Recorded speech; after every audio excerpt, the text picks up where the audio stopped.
Radford. Well, where do we start actually? Because we can talk about where we are we're in America.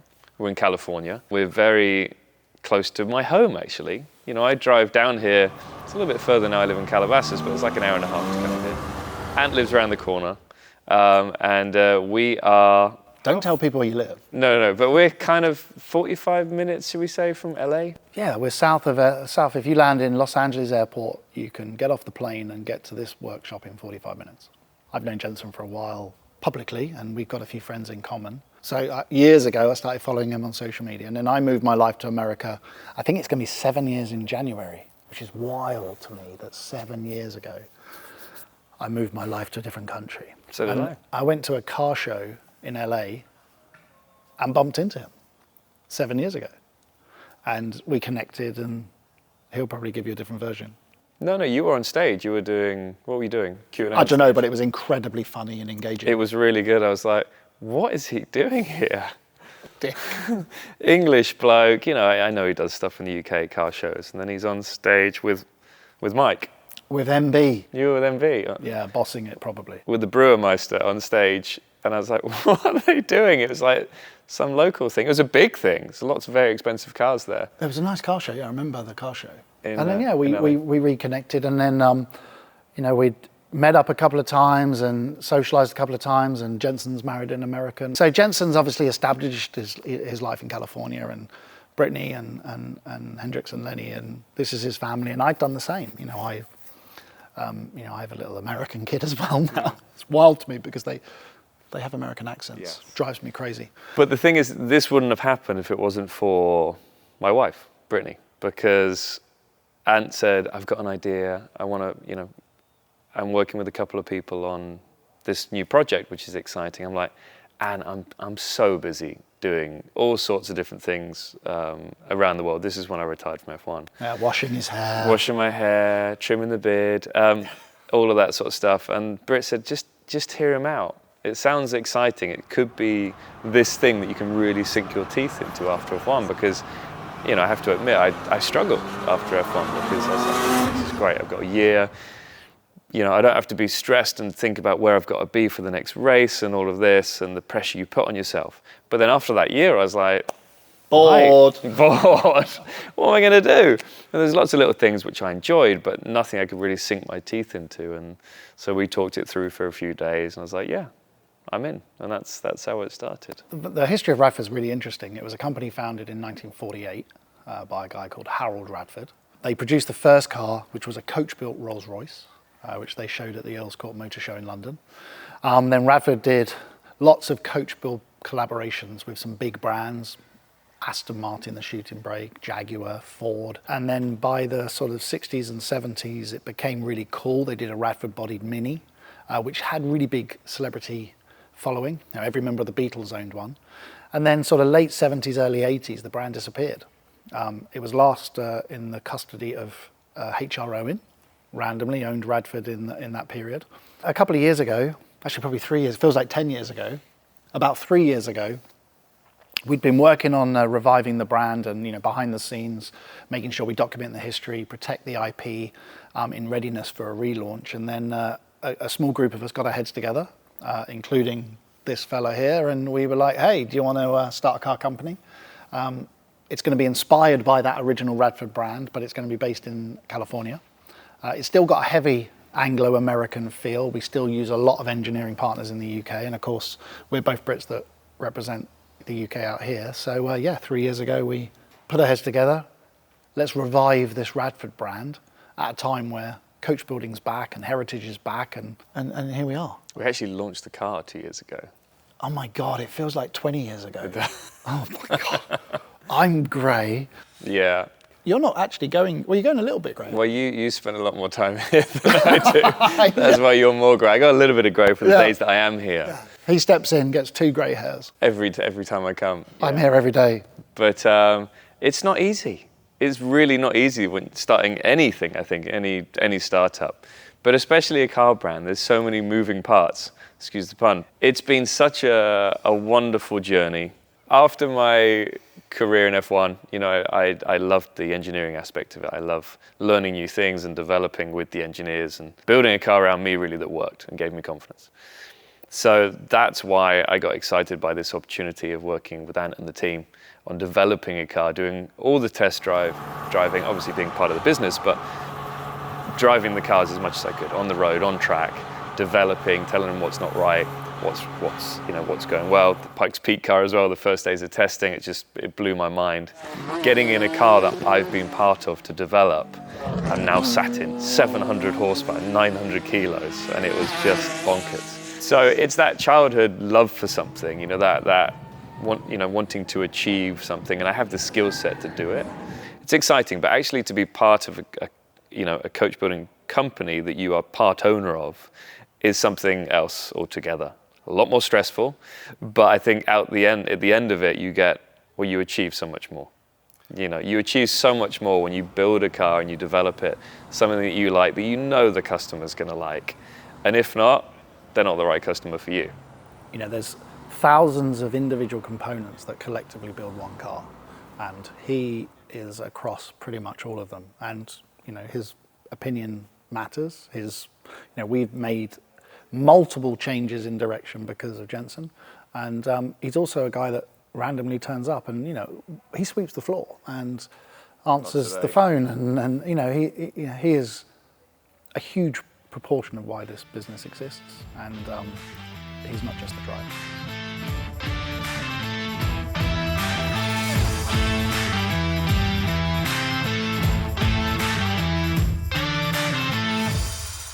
So you've got these historic brands that are reimagining their heritage, because heritage is back, it's popular and it's valuable.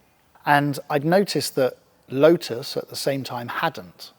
And, you know, I had a great relationship with Lotus, and I found out secretly the Lotus were about to park combustion engines. They're about to go fully EVs. This was a year before they made that decision public. And they were also founded in 1948, the same year that Radford was. So it started with a simple question to Lotus: why haven't you looked at your heritage? And if you think about it, in the 75 years of Lotus, they've only ever collaborated with 3 people: Ford, Lotus Cortina, Lotus Talbot Sunbeam, and Lotus Vauxhall Carlton. And we were kids when they did the Carlton last.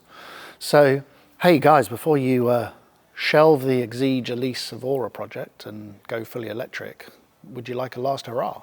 It aligned and everything made sense, and it meant for us as a new car business that we were already, you know, we were able to benefit from 25 years of development into that platform. We were able to use that. And then since then, we've gone on even further. We now don't use a single Lotus part in any Radford car. Going back a little bit, another reason why Lotus, we wanted a driver's car. And what people think of Lotus? Driver's cars. Add lightness. You know, it's all about the mechanical grip of the car. And that's what we wanted. You know, it's easy to throw on loads of downforce. But does that actually give you more enjoyment? It's something that's not consistent. It changes every bump you hit, every change direction of wind. When you turn through a corner, it changes. It doesn't do what you expect a car to do for most people out there. You know, I've raced F1 cars in my life, so I know what aero does. So we wanted something that was efficient, but a mechanical car, so you could feel what it was doing, and it was a lot easier to control. So another reason why we went the route of Lotus chassis. We have aspirations as a brand to pitch and match ourselves against, you know, other brands in this space, and, you know, we want to be a manufacturer. We want to listen to our customers, and our customers are telling us what they want. We want to be able to stand on our own feet. So that was one of the primary reasons why we did the Pikes Peak car. So if you're an engineer and you look at the comparison between the Pikes Peak car and our current road car, like this burgundy one there is our Gen 1 development car. And in this workshop, there's 3 generations of engineering development. The Pikes car has absolutely nothing to do with this car. In fact, it uses hardly any parts. It's a complete carbon fiber monocoque. It has completely brand new subframes, wishbones, uprights, brakes, pedal box, wiring loom.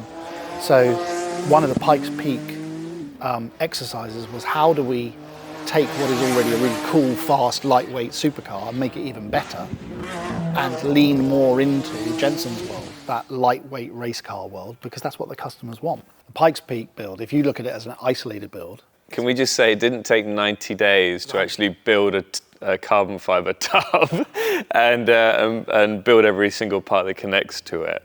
We should make that clear. We should make that clear, otherwise every OEM is going to be banging on the door going, hey, could you build our new prototype for us? Yeah, Jenson's right. We were already developing a carbon tub. And we were already looking at subframe, upright, steering, wiring upgrades. And then when the Pikes Peak opportunity came along, which was a customer basically challenged us, and we're a coach building business, the customer's right, challenged us to build him a race car. The day that we kicked that project off, the race was 100 days later. So knowing what we already knew within our Gen 1, Gen 2 cars, we then dived into a Gen 3 car and applied all this new engineering, and the knowledge that we were then going to carry that into the road cars. And yeah, to answer your question, we have absolutely changed the way we build cars because of Pikes Peak. I'm incredibly proud of it. You sit inside of our new carbon monocoque and you know straight away there is a high level of quality. The finish is world class. It's that feeling you get, you know when you sit inside a purposeful vehicle, you know that. And panels covered in leather tell one story, but an exposed panel showing every element underneath the car, it demonstrates how much attention goes into every single detail of the car. You know, at that stage, remember, we'd already revealed our car. So visually, I think most people would agree our car's good looking. It's a beautiful looking car. And it was already, you know, performance-wise, it was already really good. You know, it was light, fast, it handled great. You know, a couple of journalists rave about it. But to go and build a car, take it to probably one of the hardest races in the world. Tanner Faust, who was our driver, unfortunately Jenson had to do Le Mans. He's been a Pikes champion twice. You know, he's won his class twice with Porsche and Subaru, and he's never beaten a 10-minute mark. And that 10-minute mark's what every professional driver wants to try and achieve. And with very, very limited testing, he did a 9:37 in that car. So what does that say for, you know, Radford as a brand? We now don't need to go and tell people that we're reliable, strong, fast, capable, because Tanner did it for us. He also said that with a bit more testing, we could have gone sort of 20. I know, which bugs me, but that's classic racing driver. 20 seconds quicker. There is an opportunity for you to do Pikes next year. There is, but Tanner's the man. Oh, what, really? Yeah.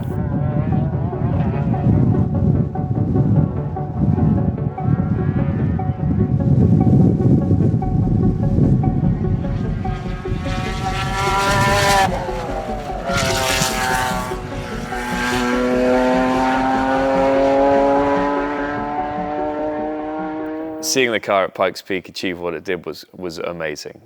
Not being there was a shame. And then we get to Goodwood for the Festival of Speed, and it's raining on Saturday, I think it was.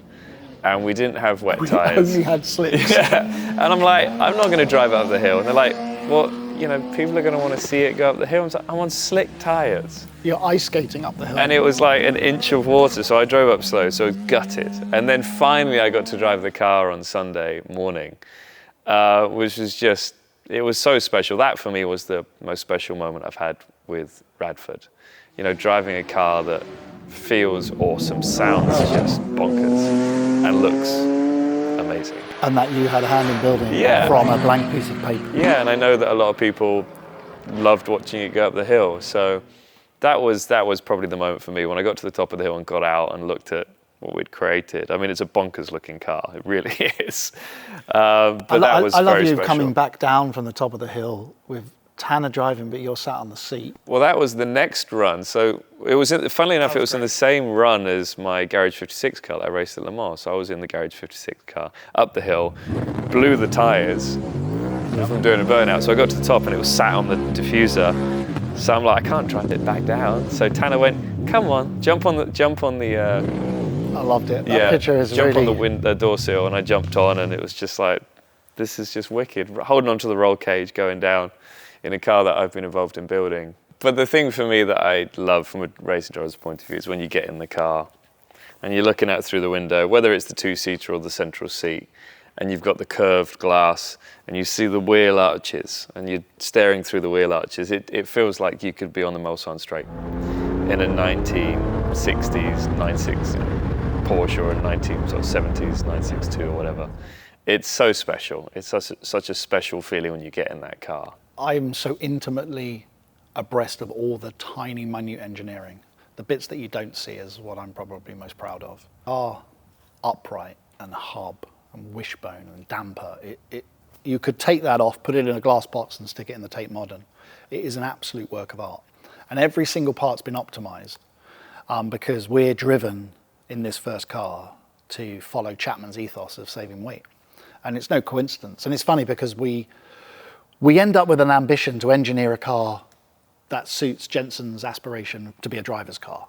So like he says, our base model, no ABS, no traction, no power steering, we have it as an option, and some customers take that option, but the model that we base every customer build on has that modest simplicity that supercars have lost. And a lot of customers that take that base model celebrate the fact that it's just got 3 pedals, a stick and a wheel, and the rest of it's superfluous. Because of Pikes Peak, we now have our own carbon seat, which is absolutely beautiful. Handmade carbon seat with leather and Alcantara inserts. Likes the details. And for every customer that's ordered a car, a lot of those customers have set their spec. They've already decided, I want blue leather, red leather, whatever it is. And of course, we secretly, this isn't public, we contact, we have a face-to-face, with each customer on an almost bi-weekly basis, and we tell them, hey, just to let you know, we have developed a carbon seat, and it might mean you need to change your mind, but if you want it, of course, we'll give it to you. And I think every customer bar one's taken it. Yeah. Which shows you that we're a constantly evolving business. There's a lot of people reimagining cars, right? So they take an old car that people had a connection to, and they reimagine it into something that's a lot more drivable and a lot more fun than it was back in the day. Or you think it drives a certain way from the 70s, for example, and you get in it now and it's like, oh, that's terrible. They're reimagining these cars, which is great, and I love that. But we've gone another step altogether because we have built ground up our own car. So we don't have any limitations, which is what's the most exciting thing. We can play around with whatever we want. It's coach building, but starting from the ground up, which is different to a lot of these companies reimagining at the moment. The whole point of a customer experience is they come to Radford. They're already halfway there because they like the car, they've driven it and they like the feel, but then the process of customizing that car means that no 2 cars are the same. And we have some crazy customers who have asked for some pretty bonkers requests. Our job is to manifest those aspirations into physical cars, and some of them are weird, in a good way. Wonderful, he means. No, I mean, yeah, wonderful. PR trained. They're weird. We have a particular customer who wanted his car to have some nostalgia in it. So the car's got a wooden gear knob, a wooden steering wheel. The color is an Acuria Cos color, from a D-Type. Each customer is very, very unique. And we've made some engineering changes in the last 12 months that have actually reduced the volume, particularly in the interior, reduced the volume of parts. It actually unclutters it, lose all the leather, lose the Alcantara, lose the luxury, because we found that most of our customers actually want to have a race-inspired car. They want a car that's capable of a track day, but also feels like it's a race car. And the closest you get to feeling like a race car is actually take the carpet, take the leather, take the Alcantara out. So we've invested heavily in a carbon interior, because that's what our customers are telling us they want.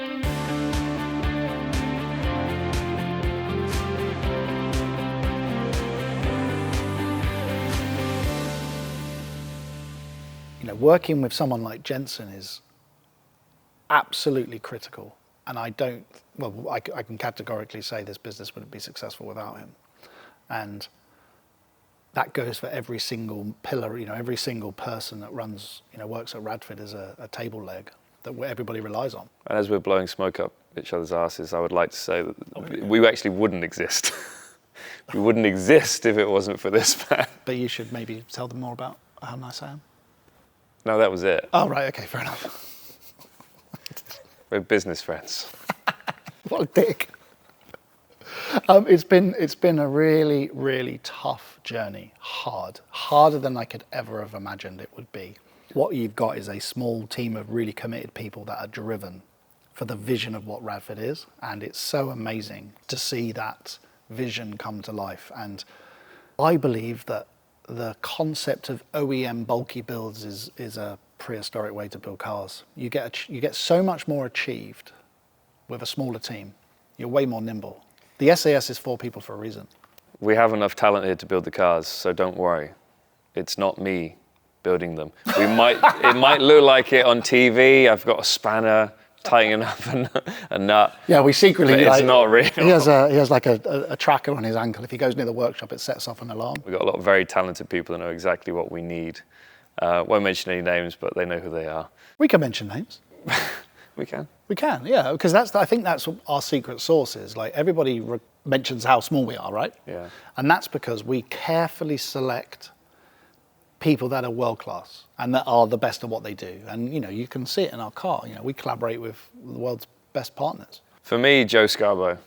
Joe's been a big part of this business, and it's from Pikes Peak onwards. So he was very involved in the engineering development of the Pikes Peak car, and that's carried over to the road car. So he's had a big impact on Radford, which is great. He's the main man that I speak to after driving, or he'll be in the car with me. So we run through everything together, and we have the same understanding of what we want from the car. The great thing is that we are a smaller team, so we can work with the clients, the customers, and develop it around what they want, which is awesome. Having something that's bespoke to what you want, mega. I've built a couple of cars over the years because I want to have something that works for me. So I've actually had them built in the UK. For example, the E-Type. I had it developed around what I wanted it to feel like. I raced at Goodwood, Revival, and I kind of want it to feel like that, but also work on a bumpy road. So I developed it and made it work for me, and we just don't get that enough with road cars. So I think that's something that we really wanted to give the customer here at Radford. We want to build a thoroughly modern car. What I think is really cool is that we use all these modern engineering influences into our car, but still somehow manage to keep a kind of a heritage lean. You look at our car and it looks and feels like it has an elderly influence. And you get around it, there's a really cool simplicity. So in a world where supercars are going crazy and adding stuff, we're taking away. I love the fact that our car's carbon. I love that now we have a carbon chassis, carbon monocoque, carbon body, very optimized, lightweight, hand TIG welded space frames, individually machined uprights. Every single part's a piece of jewelry. We only build incredibly low volume cars at a pace that's, it's only a handful of cars every quarter. So much effort's gone into tooling, so much, huge amount of investment has gone into making the car repeatable. I guess that's what's different, right? To old school coach building is we have tooling. Oh yeah, we tooled the car. I mean, the nature of building a composite panel is you need a female tool to make that panel work. So the days of English wheeling and alley panel are gone. But the cars themselves are still hand built by craftsmen. Every single element is put together by hand. A lot of the finishing items are handmade. It still has a handmade feel. And I think that's really important. When you sit in a car, you recognize a car that's been crafted by hand or not. And one thing that we're absolutely set on is it needs to feel like a coach-built vehicle. We were hell-bent on building a supercar company. Actually, that's not true. We were hell-bent on building a car company because our next car's not a supercar. In fact, it's not even a sports car. It's sporty. It's sporty-ish. It's not that sporty. Oh, it'll be very sporty. It won't be. You'll recognize it. Let's say that. When we unveil it, you'll recognize the car. Right. You'll be like, no way! What? That'll be your reaction. 100%. Is that not right? Is that giving a lot away? Stop talking. There's almost a zero handover from car 1 to car 2. Almost. There's some suspension geometry that we are retaining. But other than that... There'll be some details, right, that will be Radford, that we want to carry over. The bonnet badge? That we want to carry over. Oh, the design DNA has a Radford influence. That's something we're really set on. We want to create brand around what we're doing. You look at a Rolls-Royce grille, it's a Rolls-Royce, or an Audi or a Mercedes. There's something in that.